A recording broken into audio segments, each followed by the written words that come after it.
Olá, eu sou o Ayrton Lima e agora nós vamos tratar do nascimento, infância e propósito para o futuro de João Batista. Isso aconteceu na Judéia em torno de 5 a.C. Nós vamos tratar do Evangelho de Lucas, capítulo 1, versículos 57 a 80. Vamos lá. Lucas, capítulo 1, versículo 57. E completou-se a Isabel o tempo de dar à luz, e teve um filho. Lucas conta o nascimento de João Batista com riqueza de detalhes, mostrando assim que ele foi uma pessoa muito importante nos acontecimentos relacionados com a vinda do reino de Deus. O anjo Gabriel é o primeiro a falar sobre a grandeza de João. Depois, Zacarias fala sobre a importância de seu filho, João, nos versículos 76 a 77, que nós vamos ver mais à frente. Mais tarde, Jesus vai dizer que João Batista foi o maior homem que já havia nascido. Nós vamos ver isso lá na frente, em Lucas capítulo 7, versículo 28. Eu vos digo que dentre os nascidos de mulheres, ninguém há maior que João. Versículo 58. Os seus vizinhos e parentes ouviram que o Senhor havia feito a ela grande misericórdia, e alegraram-se com ela. As palavras implicam que as pessoas ouviram algo sobre a visão no templo e sobre o que havia sido anunciado da futura grandeza da criança que nasceu. Este certamente não era um favor divino comum, que, fora do curso da natureza, uma mulher estéril, em uma idade muito avançada, tenha gerado um filho. Os vizinhos costumavam participar de celebrações, e o nascimento e a circuncisão de um filho na casa da família eram tais ocasiões. A tradição judaica sugere que os convidados se reunissem todas as noites, desde o nascimento de um menino até a circuncisão. Alegrar-se com aqueles a quem Deus favoreceu e parabenizá-los pelas vantagens que Ele lhes concedeu é um dever que a humanidade, a caridade e a religião nos exigem que cumpramos. Esses vizinhos e parentes viram que Deus havia ampliado sua misericórdia para com Isabel e reconheceram sua mão na obra. Deus é o dispensador de todo bem. Ele distribui seus favores em misericórdia, julgamento e justiça. Versículo 59. E aconteceu que, ao 8º dia, vieram circuncidar o menino, e o chamavam Zacarias, do nome do seu pai. Este era um dia em que era necessário circuncidar as crianças. A cerimônia da circuncisão era um evento importante para a família de um menino judeu. Deus ordenou a circuncisão quando estava começando a formar sua nação sagrada, e ele a reafirmou por meio de Moisés. Essa cerimônia era um momento de alegria quando amigos e familiares recebiam o fato do bebê se tornar parte da nação e aliança de Deus. O nome da criança era comumente dado no momento da circuncisão, e era comum dar ao filho mais velho o nome do pai. Versículo 60. E a sua mãe respondeu: Não, porém será chamado João. É incerto se Isabel falou isso por inspiração, mas quando Zacarias viu o castigo infligido a ele por sua incredulidade, ele provavelmente informou sua esposa, escrevendo o que o anjo tinha ordenado a respeito do nome. Será chamado João, do hebreu que significa a graça ou a misericórdia de Jeová. Assim chamado porque João deveria ir adiante e proclamar o Deus de toda graça e a misericórdia concedida por ele ao mundo perdido. Versículo 61. E disseram-lhe: Ninguém há entre os teus parentes que se chame desse nome. As tribos e famílias judias eram mantidas distintas. Para fazer isso e para evitar confusão em suas tabelas genealógicas, eles provavelmente davam apenas os nomes que foram encontrados entre os seus antepassados.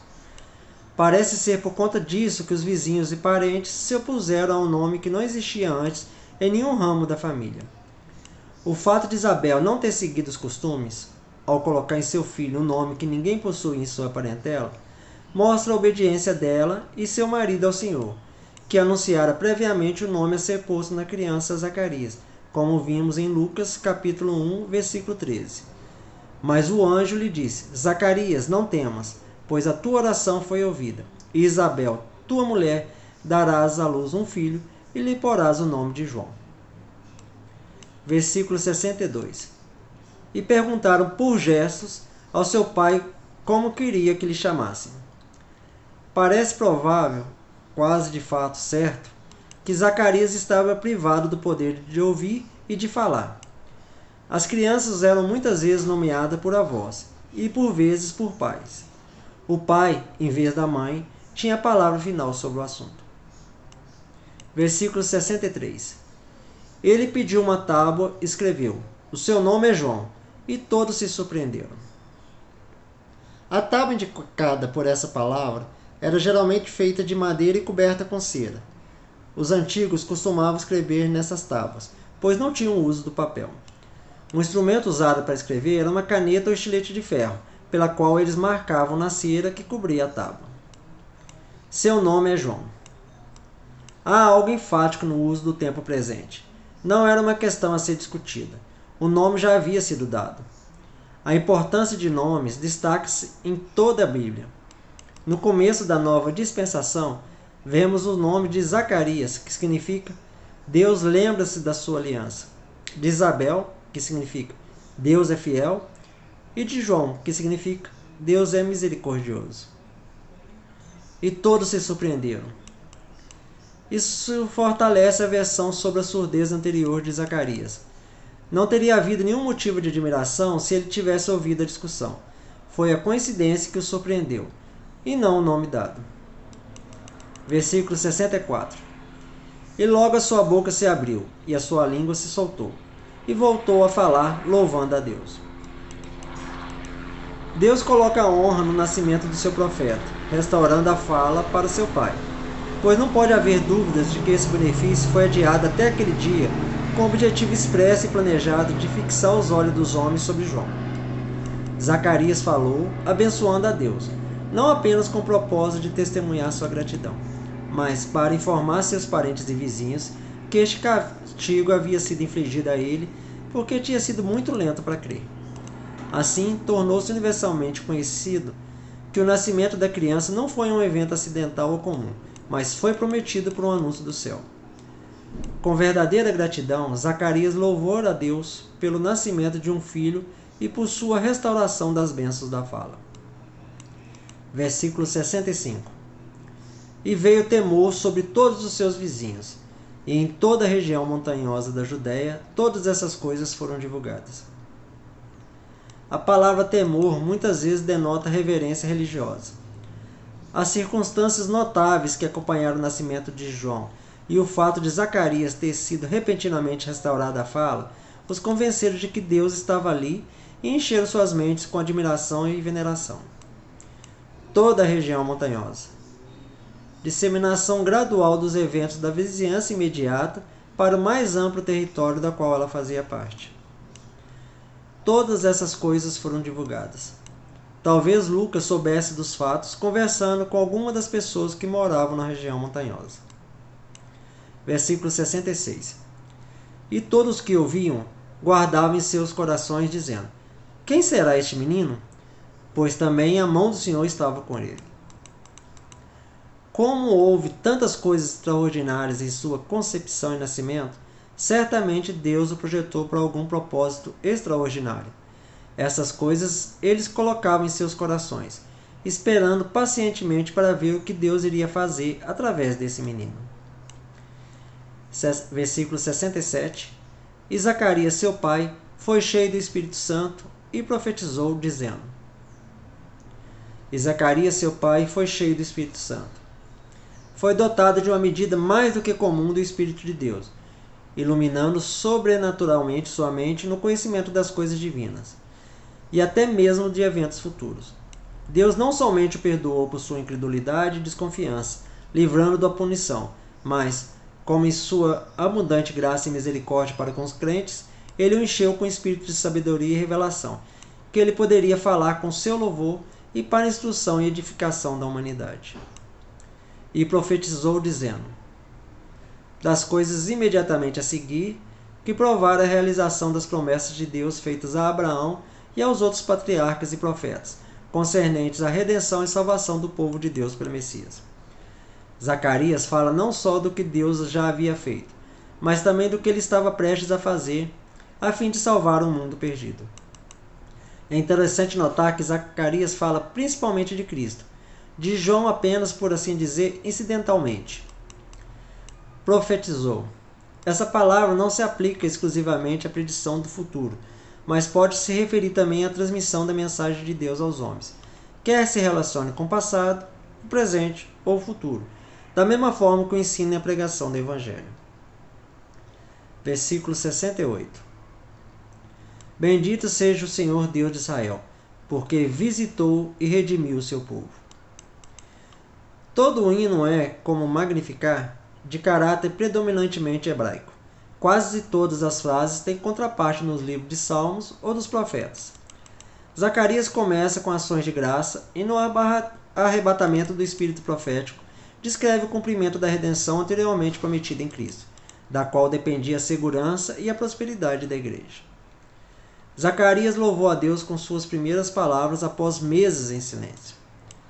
Em uma música que muitas vezes é chamada de Benedictus, por causa das primeiras palavras na tradução latina dessa passagem, Zacarias profetizou a vinda de um Salvador que redimiria seu povo e prediz que seu filho João prepararia o caminho do Messias. Todas as profecias do Antigo Testamento estavam se cumprindo. Não é de admirar que Zacarias louvasse a Deus. O Messias viria em sua vida, e seu filho havia sido escolhido para pavimentar o caminho. Bendito seja o Senhor Deus. Isso ocorre no louvor do Antigo Testamento e tornou-se uma oração inicial padrão para as bênçãos dos judeus, como vemos nos Salmos 41, versículo 13. Bendito seja o Senhor, Deus de Israel, para todos sempre. Amém e amém. Entre outras passagens. Senhor, Deus de Israel, que também é o Deus dos espíritos de toda a carne. Mas Zacarias, falando da obra da redenção, o chama apenas de Deus de Israel, porque para Israel as profecias, promessas e tipo de redenção até então foram dados, e a eles as primeiras ofertas e propostas deveriam ser feitas. Israel, como povo escolhido, era um tipo de povo de Deus a ser chamado de todas as nações e épocas, a quem Deus tinha um olhar particularmente ao enviar o Salvador. Lucas, embora gentio, relaciona o ponto central da mensagem como Deus do Velho Testamento. Porque visitou. Uma expressão metafórica, significando para mostrar-lhes grande favor. É tirado do costume dos príncipes, que visitam as províncias do seu reino, a fim de corrigir queixas e para conferir benefícios. Os grandes benefícios que se acumulam para o povo de Deus da visitação da qual Zacarias fala aqui é a sua redenção ou libertação de todos os seus inimigos espirituais, pela vinda do Messias, o chifre da salvação, isto é, o poder que opera e traz a salvação. Redimiu, isto é, estava prestes a resgatar, ou havia prometido que ele resgataria. Isso foi dito sob a crença de que o Messias, o Redentor, estava prestes a aparecer e certamente realizaria seu trabalho. A tradução literal dessa passagem é: ele fez um resgate para o seu povo. Um resgate era o preço pago para entregar um cativo capturado na guerra. A é um prisioneiro preso por guerra por B. B tem o direito de detê-lo como prisioneiro pelas leis de guerra. Mas C oferece a B um preço se ele libertar A e permitir que ele seja livre. O preço que ele paga e que deve ser satisfatório para B, isto é, ser uma boa razão para B libertá-lo, é chamado de preço ou resgate. Homens são pecadores. Eles estão sujeitos a somente punição pela lei. A lei é santa, e Deus, como governador justo, deve ver que a lei é honrada e que os maus são punidos. Mas se algo puder ser feito que tenha o mesmo bom efeito que o castigo do pecador, ou que seja equivalente para Deus, ou seja de igual valor para o universo, Deus poderá libertá-lo constantemente. Se Deus pode mostrar o mesmo ódio ao pecado e impedir outros de pecar, e garantir a pureza do pecador, o pecador pode ser libertado. O que quer dizer que realize isso é chamado de resgate, porque é, aos olhos de Deus, uma razão suficiente para o pecador não ser punido. É equivalente aos seus sofrimentos, e Deus está satisfeito. O sangue de Jesus, isto é, sua morte no lugar dos pecadores, constitui um resgate. Está em seu lugar. É para eles. é equivalente ao seu castigo. Não é por si só um castigo, pois sempre se supõe um crime pessoal, mas é o que Deus tem o prazer de aceitar no lugar dos sofrimentos eternos do pecador. Então Deus deu a seu Filho por resgate para mostrar seu amor, sua consideração pela justiça e sua vontade de salvar as pessoas. E seu Filho, em sua morte, foi um resgate, como ele é frequentemente chamado no Novo Testamento. Como exemplo, vemos em Mateus capítulo 20, versículo 28. Assim como o Filho do Homem não veio para ser servido, mas sim para servir, e para dar a sua vida em resgate por muitos. E em várias outras passagens. Versículo 69. E nos levantou uma poderosa salvação na casa do seu servo Davi. Ou um poderoso Salvador. É uma referência ao nascimento de Jesus e não ao de João. Literalmente, ele levantou um chifre de salvação. O simbolismo do chifre é usado pelo representante da casa de Davi e corresponde ao ungido da outra parte do verso. Originou, obviamente, na impressão feita pelo chifre do touro ou veado como símbolos de força. A palavra salvação, conectada aqui com a palavra chifre, significa que essa força, ou este poder redentor, foi capaz de salvar. Na casa de seu servo Davi, ou na família. Em Lucas, capítulo 1, versículo 32, nós vimos: será grande e será chamado Filho do Altíssimo, e o Senhor Deus lhe dará o trono de Davi, seu ancestral. O anjo afirma que Maria era da família de Davi, e Zacarias, que pela natureza do seu ofício, deve estar bem familiarizado com as tabelas genealógicas públicas, atesta a mesma coisa. Esta é uma questão de importância considerável, porque mostra a verdade de todas as declarações proféticas, que afirmam uniformemente que o Messias deveria vir da família e sentar-se no trono de Davi. Versículo 70. Como falou pela boca de seus santos profetas desde o princípio do mundo. Como Zacarias diz que não pode haver dúvidas sobre a salvação que é trazida por Cristo, ele chama como testemunhas todos os profetas, embora tenham sido levantados em épocas diferentes. É de atentar que a salvação seja esperada somente de Cristo. Assim, Zacarias celebra a verdade e fidelidade de Deus, em executar e cumprir o que ele prometeu anteriormente. Seu objetivo era chamar a atenção dos crentes para as antigas previsões, para que eles pudessem abraçar com maior certeza e alegria a salvação oferecida a eles, da qual os profetas desde o princípio haviam testificado. Quando Cristo foi embasado com os testemunhos de todos os profetas, nossa fé nele repousa sobre um fundamento verdadeiramente sólido. Zacarias chama de profetas santos para assegurar que suas palavras maior autoridade e reverência. Versículo 71.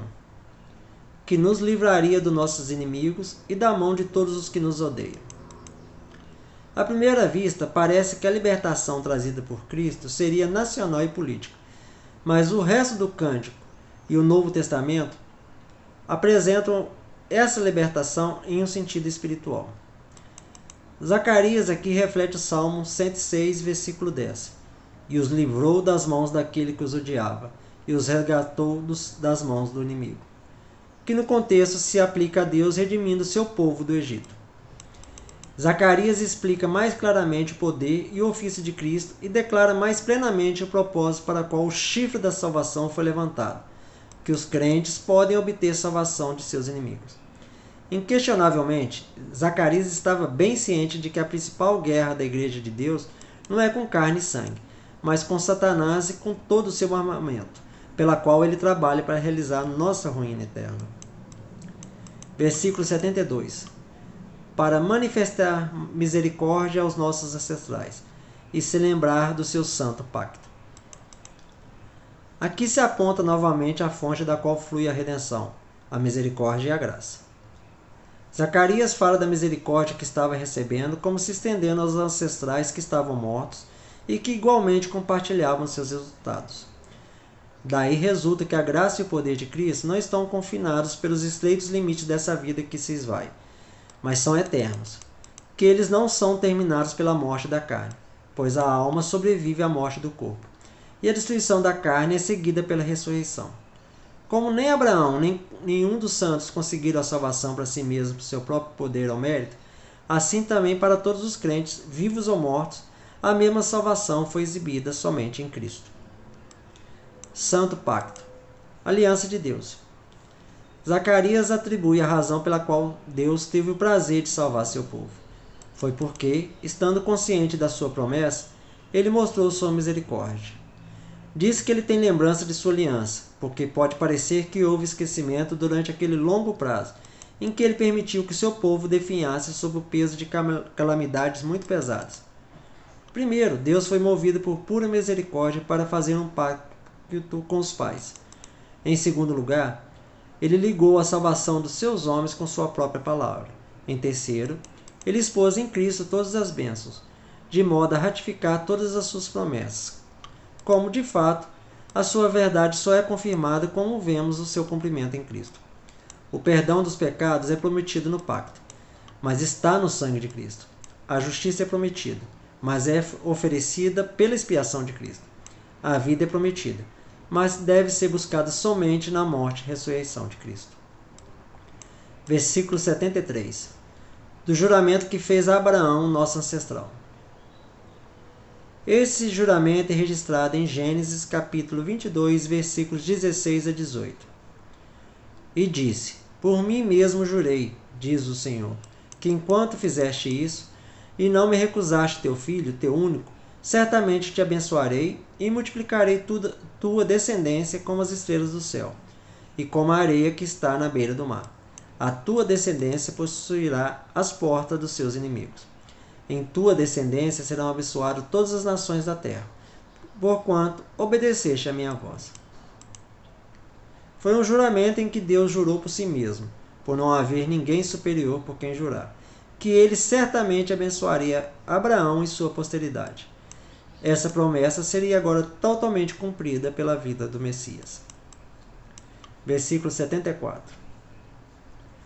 De nos conceder que, libertos da mão dos inimigos, os serviríamos sem temor. Seu propósito era que, sendo redimidos, eles podem dedicar e consagrar-se inteiramente ao autor da sua salvação. Como a causa eficiente da salvação humana foi a imerecida bondade de Deus, sua causa final é que, por uma vida piedosa e santa, os homens glorifiquem seu nome. Libertos daquele espírito de escravidão, conforme vemos em Romanos, capítulo 8, versículo 15. Pois não recebeste o espírito de escravidão para voltardes ao medo, mas recebeste o espírito de adoção como filhos, pela qual clamamos, Abba, Pai.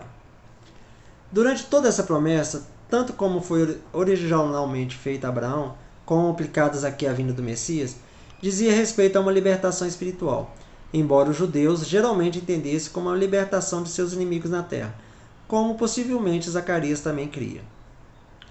Serviríamos. Poder obedecer, honrar e adorá-lo. Isso foi considerado como um favor. Isso foi o que foi prometido, e por isso Zacarias louvou a Deus. Sem temor. Sem medo da morte, dos inimigos espirituais ou dos inimigos externos. Que seremos sempre santos, sempre felizes. Que, sendo libertos de Satanás e do pecado, de todo temperamento inquieto e profano, devemos alegremente amar e servir a Deus em todo pensamento, palavra e obra. Versículo 75. Em santidade e justiça diante dele todos os nossos dias. Zacarias ansiava por servir a Deus em santidade e em justiça. Lucas mostra que o sacerdote aprendeu muito com o nascimento do seu filho. Cristo veio para nos dar a liberdade de servir ao Senhor sem temor da perseguição de nossos inimigos, para viver em santidade de coração diante de Deus e em justiça na conduta perante os outros. Santidade tem uma referência especial às relações do homem com Deus. Justiça, para aqueles que se conectam com seus semelhantes. Mas, como todas essas palavras, elas mais ou menos se sobrepõem. Diante dele, na presença de Deus, realizado como em sua presença e com a plena consciência de que Deus vê o coração. A santidade não deveria ser meramente externa, mas espiritual, interna, pura, como Deus veria e aprovaria. Versículo 76.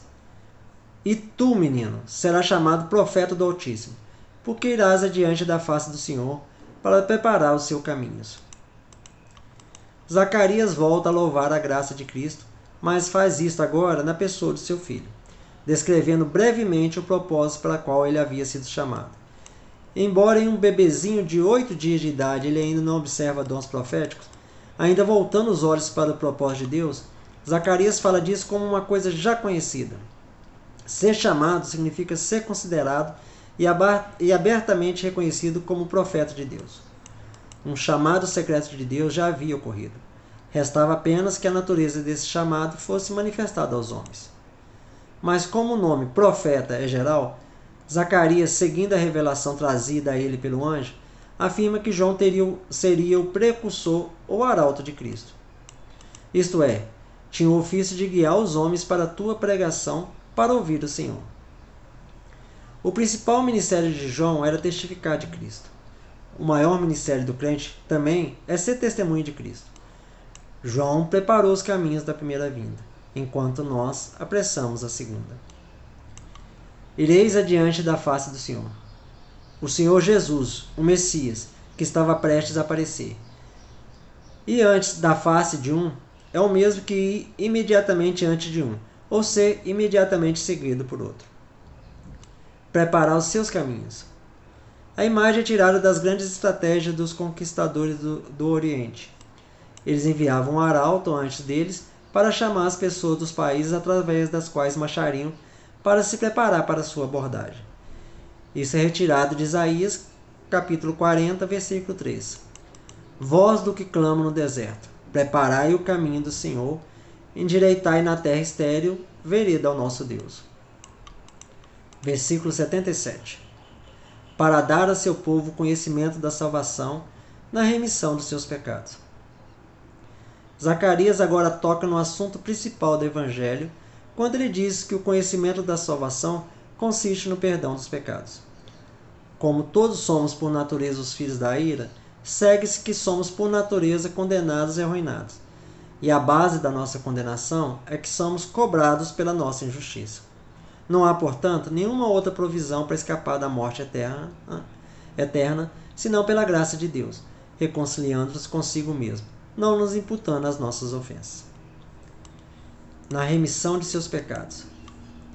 O mistério de João Batista foi de suma importância para preparar o povo para a vinda de Jesus.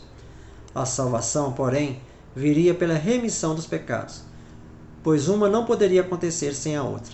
João Batista, com seus batismos, ilustrou essa possibilidade, enquanto o grande batismo que Jesus trouxe com o Espírito reflete a presença da salvação. A palavra remissão significa perdão. Isso implica que Deus tratará o pecador como se ele não tivesse cometido pecado. A ideia aqui é que a salvação prestes a ser oferecida é aquela que estava relacionada ao perdão do pecado. Não pode haver outra. Deus não pode tratar as pessoas como seus amigos, a menos que elas venham a Ele por arrependimento e obtenham perdão. Quando isso é obtido, o qual Ele está sempre disposto a conceder, eles podem ser tratados com bondade e misericórdia. Versículo 78. Por causa da profunda misericórdia do nosso Deus, pela qual o raiar da manhã nos visitará. Por causa da profunda misericórdia. Literalmente, das entranhas de misericórdia. Em tão grande benefício, Zacarias justamente exalta a misericórdia de Deus. E não satisfeito em meramente chamá-la de salvação que foi trazida por Cristo, Zacarias emprega uma linguagem mais enfática e diz que procedia das próprias entranhas da misericórdia de Deus. O raiar da manhã nos visitará. A aurora, o nascer do sol, porque a luz do Evangelho brilha do céu. Deus é seu autor e, por sua misericórdia, brilha sobre as pessoas. Zacarias então nos diz metaforicamente que a grande misericórdia de Deus fez o dia para dar luz àqueles que estavam sentados na escuridão. Zacarias exalta a misericórdia de Deus, manifestada em dissipar as trevas da morte e restaurar o povo de Deus à luz da vida. Versículo 79. Para iluminar os que estão sentados nas trevas e sombra da morte, a fim de guiar os nossos pés pelo caminho da paz. para iluminar os que estão sentados nas trevas e sombra de morte. Essa é uma expressão denotando grande ignorância. Como na escuridão ou noite não podemos ver nada e não sabemos para onde ir, assim diz que aqueles que são ignorantes de Deus e seu dever estão nas trevas. A ilustração que remove essa ignorância, a instrução que remove essa ignorância é chamada de luz. Assim como estamos em Isaías capítulo 9, versículo 2. O povo que andava em trevas viu uma grande luz. Os que habitavam em terra de sombra de morte, uma luz brilhou sobre eles. Para iluminar. Como o raiar do dia ou a alvorada, o Messias proverá a luz da verdade e o perdão àqueles cegos pela escuridão dos seus pecados, a fim de guiar os nossos pés pelo caminho da paz. Por essa expressão, Zacarias ressalta que a mais alta perfeição de toda excelência e felicidade deve ser encontrada somente em Cristo. A palavra paz denota todo tipo de prosperidade. Assim pretendeu Zacarias representar Cristo como o autor da perfeita bem-aventurança, para que não busquemos a menor porção de felicidade em outro lugar, mas possamos descansar somente em Cristo, a partir da plena convicção de que nele estamos total e completamente felizes, a fim de guiar os nossos pés. A figura nesses versículos é tirada de viajante que, quando chega a noite, não sabe o que fazer e que espera pacientemente pela luz da manhã, para que saibam que caminho seguir. Pelo caminho da paz. A palavra paz descreve a relação harmoniosa com Deus. Essa canção de Zacarias é extremamente bonita. Expressa com elegância os grandes pontos do plano de redenção e a misericórdia de Deus em prover esse plano. Essa misericórdia é esplêndida, é digna de louvor, da mais alta e mais belas canções da ação de graça. Pois estávamos na sombra da morte, pecadores, miseráveis, errantes. E a luz surgiu, o Evangelho veio. E as pessoas podem se alegrar na esperança da vida eterna. Assim, Zacarias proclamou a dignidade, ofício, doutrina e sucesso do seu filho, e a ruína e recuperação dos judeus e gentios. Versículo 80. E o menino crescia e se fortalecia em espírito, e esteve nos desertos até o dia em que se manifestou a Israel. O menino crescia, aumentava em estatura e vigor corporal. Essa declaração resumida é especialmente reminiscente para o amadurecimento do profeta Samuel, como vemos em 1 Samuel capítulo 2, versículo 26. E o jovem Samuel ia crescendo e sendo bem estimado diante de Deus e diante das pessoas. Fortalecia em espírito. Teve seu entendimento divinamente iluminado e confirmado nas verdades de Deus. Algo parecido é dito a respeito de Jesus em dois outros versículos, a saber, Lucas capítulo 2, versículo 40, onde vemos: E o menino crescia e se fortalecia, e cheio de sabedoria, e a graça de Deus estava sobre ele. E também em Lucas capítulo 2, versículo 52. Jesus crescia em sabedoria, em estatura e em graça para com Deus e com as pessoas. Sendo que a duplicidade é outro toque estilístico que enfatiza a superioridade de Jesus em relação a João Batista, assim como a diferença do fraseado entre os versículos. E esteve nos desertos. A cidade de Hebrom, a região montanhosa circundante, ou perto de Nazaré, ou uma área próxima ao Mar Morto, que era habitada por um grande número de pessoas. Lucas não está dizendo que João viveu no deserto desde criança. João Batista, sim, foi um sacerdote que vivia no deserto, até o dia que se mostrou. Talvez até os 30 anos de idade, antes da qual a lei não permitiria que um homem entrasse no ministério público. João Batista provavelmente esperou 30 anos para que o Messias se manifestasse a Israel. Não teve apenas uma imensa humildade, mas também uma grande paciência. Fique em paz.